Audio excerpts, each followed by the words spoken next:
I never thought we'd see the day, but we have made it. UFC Freedom 250, the White House card, the infamous White House card. We were told Conor McGregor was going to be fighting on it. We were told everyone's going to be fighting on it. In the end, we've got a half decent fight card. I mean, as far as a 7 fight card goes, sick. No complaints. So let me shut that notification up. No complaints. We've got Alex Pereira, we've got Ilya Taporia, we've got Sean O'Malley, we've got Josh HOKIT, the best fighter in the UFC. If you disagree, you don't know ball.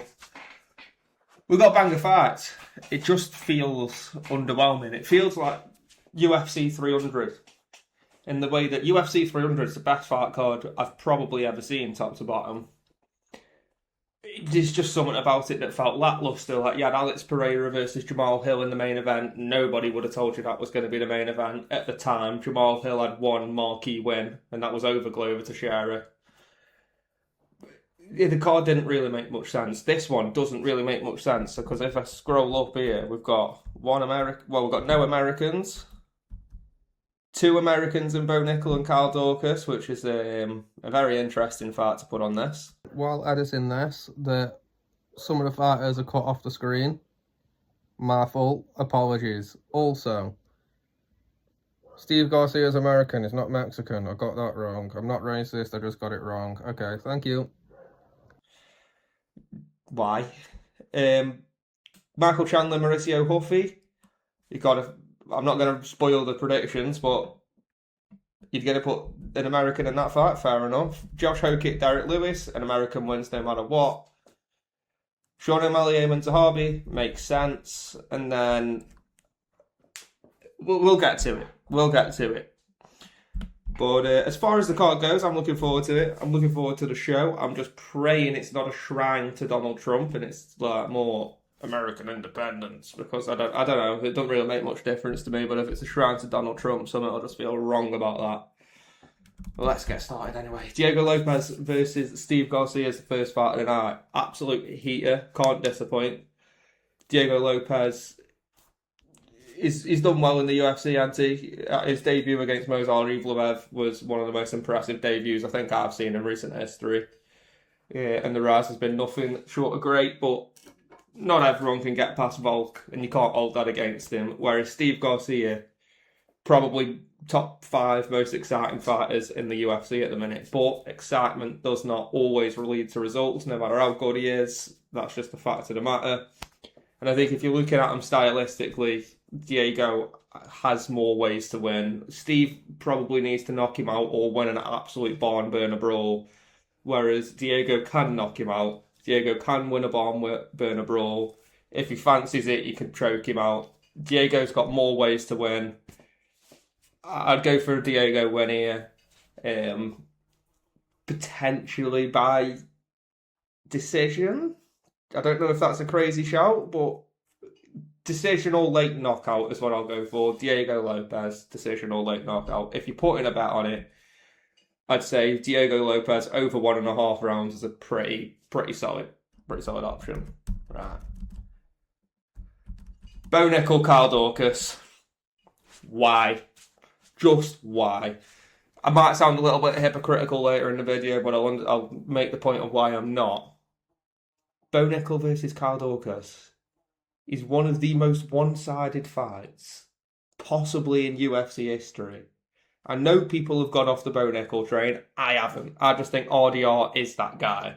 I was saying it, if you followed my Instagram account when I was faceless and I was just posting photos, one of my first 5 posts was about RDR joining the UFC and just how he's like a Dricus du Plessis style. He doesn't look right, but he works. So when that fight got announced, I was thinking to Bo, like, why?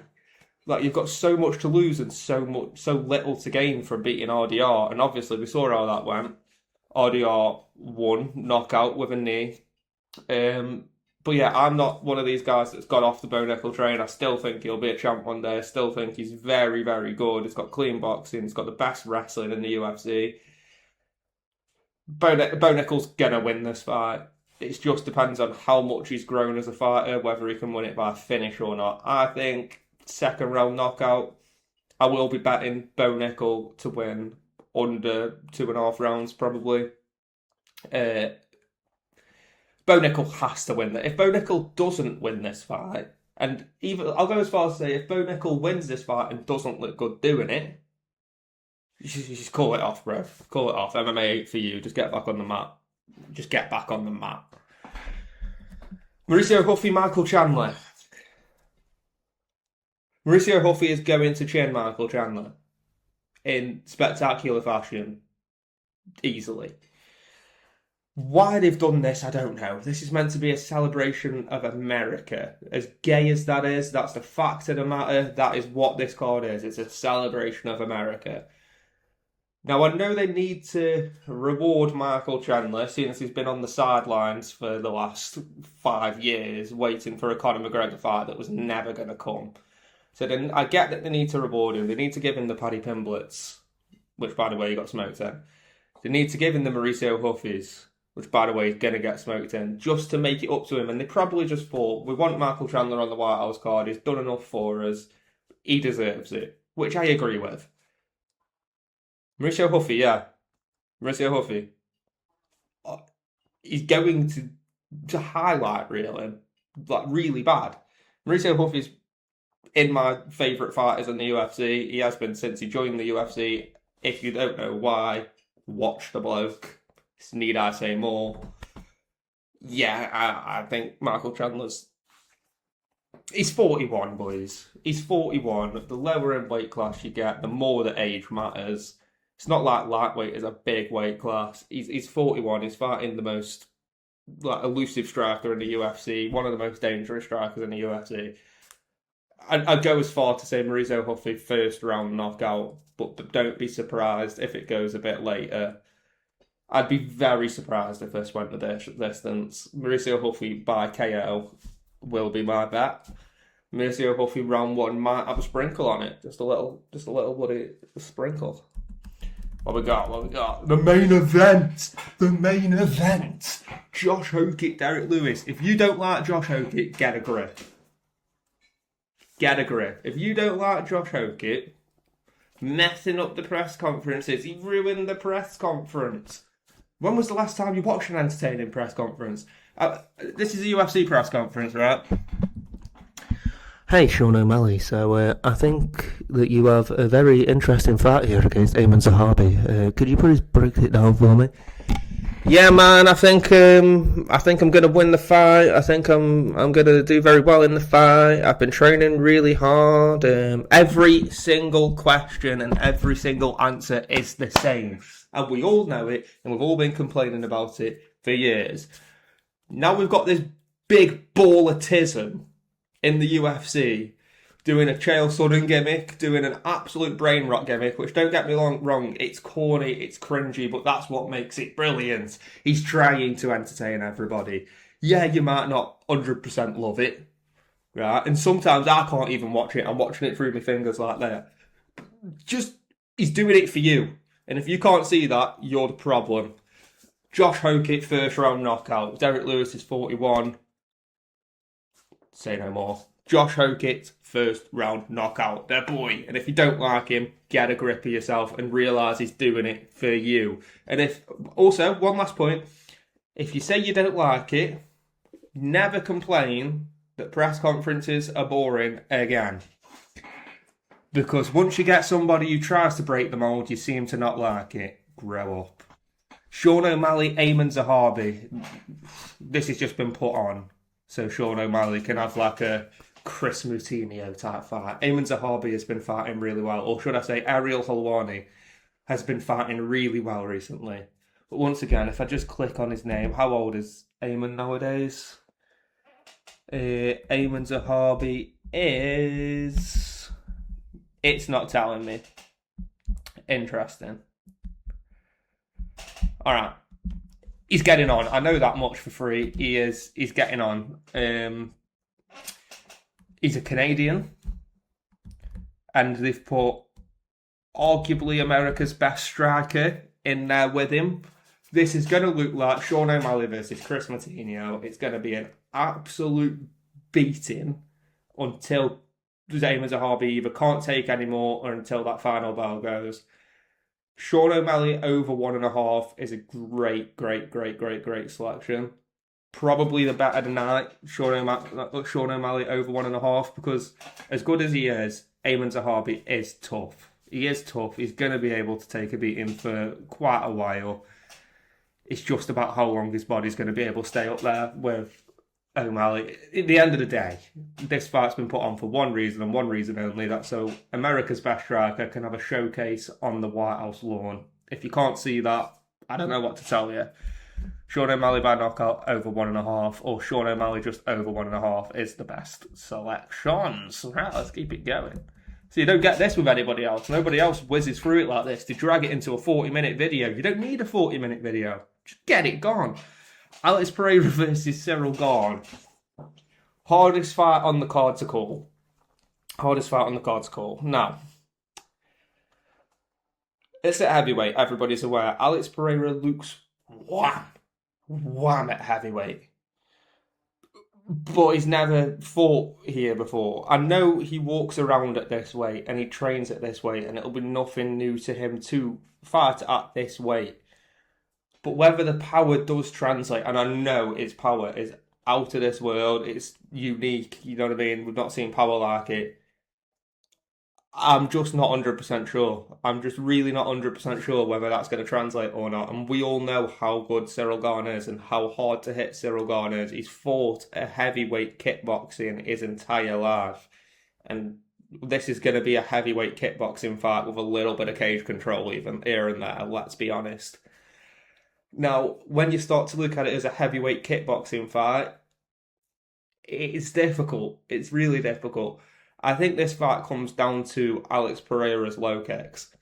If he can negate the movement of Cyril Gane and chop them legs, and Cyril Gane can't be bouncing around like he likes to, then he's going to be able to trap him, and he's going to land that lead hook, and he's going to Khalil Roundtree flow state him, and we all know what Alex Pereira can do once he negates your movement. But the question is, can he negate his movement? I don't know.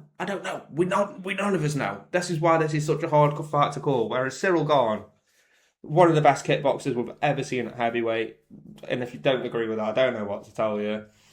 Francis Ngannou, obviously his knee was buckled, but he even had to grapple him to beat him. He's only ever lost to the likes of Francis and Tom. Well, he didn't lose to Tom Aspinall, but Francis and John Jones. It says the level he is. He's a brilliant fighter. I'm struggling to make a pick. I don't even know if I can make a pick on this. I now see how these videos take 40 minutes. I'm just looking at Alex Pereira and I'm two bouts over him, and it's so hard to pick against him. But I'm going to. I'm going to go for Cyril Gane by decision.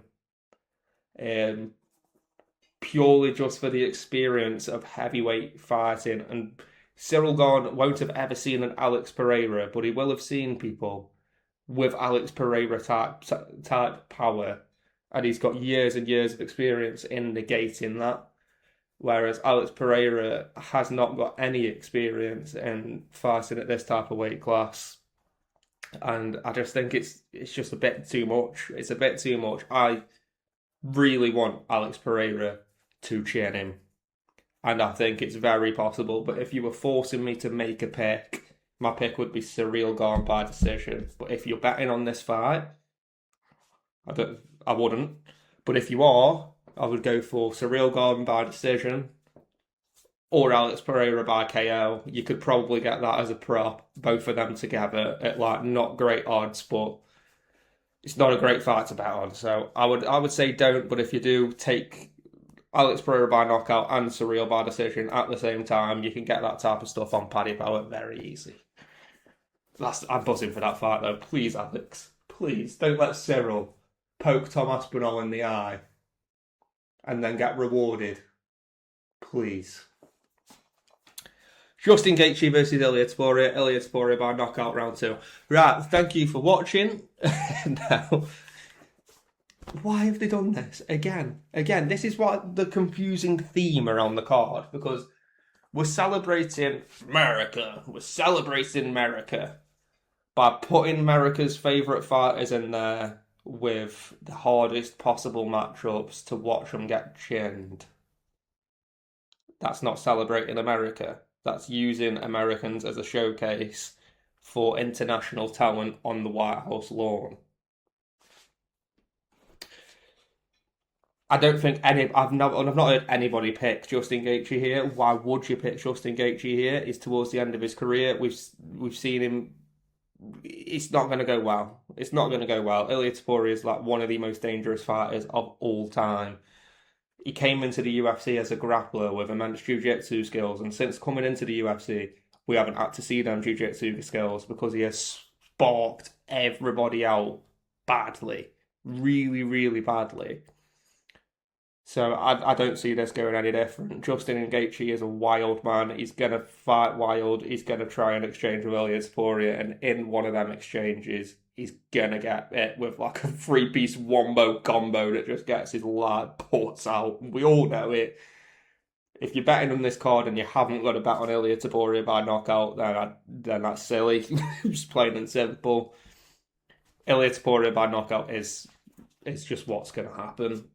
We all know it. So as a summary, let's get back down to the bottom. We have Diego Lopez by decision or late knockout. We got Bo Nickel by decision or late knockout. We've got Mauricio Huffy early knockout. Josh HOKIT early knockout. Sean O'Malley late knockout or showcase decision. Couldn't speak there. Then we've got Surreal gone by decision, but Alex Pereira KO wouldn't surprise a single human being on the planet. And we've got Ilia Topuria by knockout. Depending on how Justin Gaethje comes at him is depending on how early it is. Could be round 1, could be round 4. I don't know. It depends on how Justin Gaethje approaches this fight. But yeah, I'm looking forward to it. I hope it's a good card because it's on a Sunday at 1 o'clock in the morning Monday 1 o'clock in the morning in the UK when I've got work the next day. So if I stay up for this for nothing, I will cry. So hopefully it's a good card. It should be a good card. Hopefully it's not a shrine to Donald Trump, and then we can all move on with our lives happily ever after.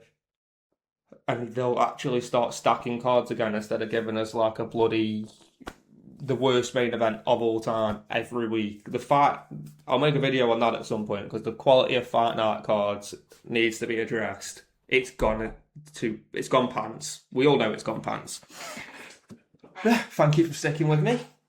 Enjoy the card. I'll be live on Twitch. Call me JBO3, watching the card, breaking down the fights as they happen, and playing a bit of UFC 6 because, as you probably know, I am a stud on that game. So we'll have UFC 6, we'll have live reactions, live chats, all of the above. Come join and get involved. I could back. Boom.